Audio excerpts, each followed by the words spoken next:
অস্ট্রেলিয়ার উত্তর পূর্ব উপকূলের কুইন্সল্যান্ড রাজ্যে অবস্থিত বিশ্বের সবচেয়ে বড় এবং জীববৈচিত্র্য সমৃদ্ধ সামুদ্রিক প্রবাল প্রাচীর গ্রেট ব্যারিয়ার রিফ। কোরাল সাগরে অন্তত ২৩০০ কিলোমিটার জুড়ে বিস্তৃত এই প্রবাল প্রাচীরটি এখন হুমকির সম্মুখীন। জলবায়ু পরিবর্তনের কারণে সমুদ্রের উষ্ণতা বেড়ে সাদা হয়ে গেছে বেশিরভাগ প্রবাল। Australian institute of marine sciences AIMS এর এক গবেষণায় উঠে এসেছে এমন চাঞ্চল্যকর তথ্য। গবেষকরা জানান, গ্রীষ্মের তীব্র দাবদাহে বাড়ছে সমুদ্রপৃষ্ঠের উষ্ণতা। উত্তপ্ত পানি আর স্টারফিশের কারণে নষ্ট হচ্ছে প্রবালের উপরের অংশ।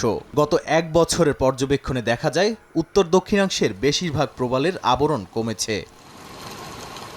সব মিলিয়ে ১২৪টি প্রবাল প্রাচীর বিশ্লেষণ করে AIMS জানায়, বৈচিত্র্যময় আবাসস্থলটি এমন অবস্থানে পৌঁছাতে পারে যেখান থেকে নষ্ট হওয়া প্রবাল পুনরুদ্ধার করা সম্ভব হবে না। এ কারণে গোটা অঞ্চলের সামুদ্রিক পরিবেশও পড়তে পারে হুমকির মুখে।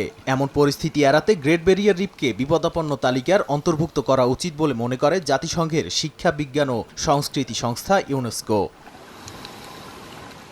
বিশেষজ্ঞরা বলছেন, মোট সামুদ্রিক প্রজাতির প্রায় ২৫% বসবাসের গুরুত্বপূর্ণ জায়গা গ্রেট ব্যারিয়ার রিফ। সমুদ্রের তাপমাত্রা বাড়তে থাকলে আগামী কয়েক দশকের মধ্যে ধ্বংস হয়ে যেতে পারে এর বড় একটি অংশ।